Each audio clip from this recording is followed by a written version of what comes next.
ಸಚಿವ ಕೆಎನ್ ರಾಜಣ್ಣ ರಾಜೀನಾಮೆ ನೀಡಿದ್ದಾರೆ. ತಮ್ಮದೇ ಪಕ್ಷದ ವಿರುದ್ಧ ಹೇಳಿಕೆಗಳನ್ನು ನೀಡುವ ಮೂಲಕ ವರಿಷ್ಠರು ಮುಜುಗರಕ್ಕೀಡಾಗುವಂತೆ ಮಾಜಿ ಸಹಕಾರ ಸಚಿವ ಕೆಎನ್ ರಾಜಣ್ಣ ಮಾಡ್ತಾ ಇದ್ರು. ಇದರಿಂದ ಕಾಂಗ್ರೆಸ್ ಹೈಕಮಾಂಡ್ ಅಸಮಾಧಾನಗೊಂಡಿದ್ದು ಸಚಿವ ಸ್ಥಾನಕ್ಕೆ ರಾಜೀನಾಮೆ ನೀಡುವಂತೆ ಕೆಎನ್ ರಾಜಣ್ಣ ಅವರಿಗೆ ಸೂಚಿಸಿದೆ. ಹೈಕಮಾಂಡ್ ಸೂಚನೆಯ ಮೇರೆಗೆ ಕೆಎನ್ ರಾಜಣ್ಣ ಸಚಿವ ಸ್ಥಾನಕ್ಕೆ ರಾಜೀನಾಮೆ ಕೊಟ್ಟಿದ್ದಾರೆ. ಮುಖ್ಯಮಂತ್ರಿ ಸಿದ್ದರಾಮಯ್ಯ ಅವರಿಗೆ ಕೆಎನ್ ರಾಜಣ್ಣ ರಾಜೀನಾಮೆ ಪತ್ರವನ್ನ ಸಲ್ಲಿಕೆ ಮಾಡಿದ್ದಾರೆ. ನಾನು ಈ ದಿವಸ ನಿಮ್ಮ ಮುಂದೆ ಈಗ ಮಾಜಿ ಸಚಿವನಾಗಿ ಮಾತನಾಡಲಿಕ್ಕೆ ಬಂದಿದ್ದೇನೆ. ಮಾಜಿ ಸಚಿವ ಆಗ್ಲಿಕ್ಕೆ ಏನೆಲ್ಲ ಮಾಜಿ ಸಚಿವ ಅಂತ ಕರ್ಸ್ಕೊಳ್ಳಲಿಕ್ಕೆ ನನಗೆ ಬಹಳ ಸಂತೋಷನೂ ಆಗಿದೆ. ಮಧುಗಿರಿಯ ಕಾಂಗ್ರೆಸ್ ಶಾಸಕ ಕೆಎನ್ ರಾಜಣ್ಣ ಸುದೀರ್ಘ ರಾಜಕೀಯ ಹಿನ್ನೆಲೆಯನ್ನ ಹೊಂದಿದ್ದಾರೆ.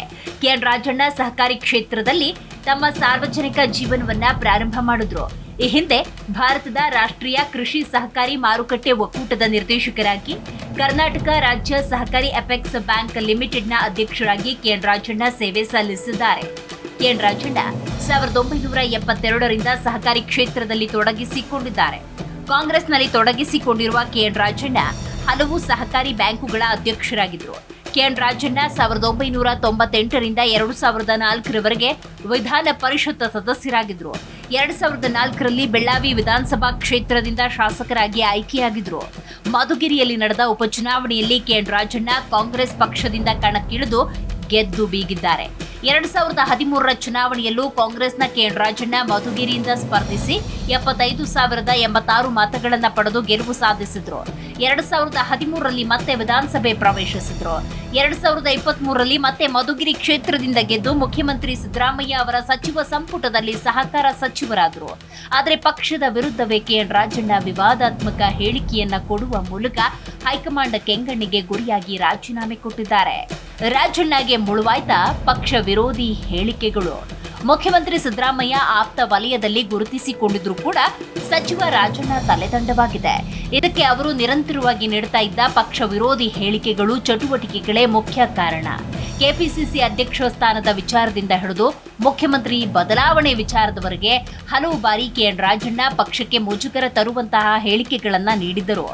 ಇದೀಗ ಮತಗಳ್ಳತನ ವಿಚಾರದಲ್ಲಿ ಹೈಕಮಾಂಡ್ನ ನೇತೃತ್ವದಲ್ಲಿ ಹೋರಾಟ ನಡೀತಾ ಇರುವಾಗ ನೀಡಿರುವ ಹೇಳಿಕೆ ಅವರಿಗೆ ಮತ್ತಷ್ಟು ಹಿನ್ನಡೆಯಾಗಿರಬಹುದು.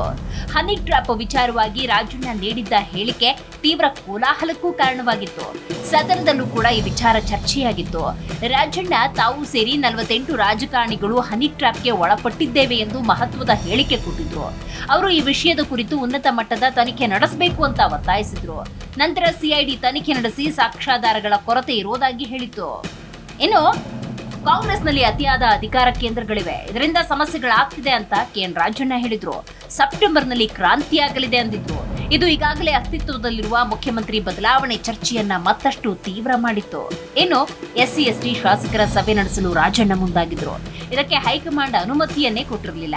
ಈ ವಿಚಾರವಾಗಿ ರಾಜಣ್ಣ ಬಹಿರಂಗವಾಗಿ ಅಸಮಾಧಾನದ ಹೇಳಿಕೆಗಳನ್ನ ಕೊಟ್ಟಿದ್ರು. ತಮ್ಮದೇ ಪಕ್ಷದ ವಿರುದ್ಧ ಹೇಳಿಕೆಗಳನ್ನ ನೀಡುವ ಮೂಲಕ ವರಿಷ್ಠರು ಮುಜುಗರಕ್ಕೀಡಾಗುವಂತೆ ಮಾಜಿ ಸಹಕಾರ ಸಚಿವ ಕೆಎನ್ ರಾಜಣ್ಣ ಮಾಡ್ತಿದ್ರು. ಹಾಗಾದ್ರೆ ಈ ಹಿಂದೆ ರಾಜಣ್ಣ ಹೇಳಿದ್ದೇನು? ದೇಶಾದ್ಯಂತ ವ್ಯಾಪಕ ಚರ್ಚೆಗೆ ಕಾರಣವಾಗಿರುವ ಮತಗಳ್ಳತನ ಆರೋಪಕ್ಕೆ ಸಂಬಂಧಪಟ್ಟಂತೆ ಕೆಎನ್ ರಾಜಣ್ಣ ಪ್ರತಿಕ್ರಿಯೆ ಕೊಟ್ಟಿದ್ರು. ನಮ್ಮ ಸರ್ಕಾರ ಇದ್ದಾಗಲೇ ಮತದಾರರ ಪಟ್ಟಿ ಮಾಡಿದ್ರು, ಆಗೇನು ಕಣ್ಮುಚ್ಚಿ ಕುಳಿತಿದ್ರ ಅಂತ ಪ್ರಶ್ನೆ ಮಾಡಿದ್ರು. ಮತಗಳ್ಳತನ ಎಂದು ನಾವು ಹೇಳುತ್ತಿದ್ದೇವೆ, ಇದು ನಡೆದಿರೋದು ನಿಜ.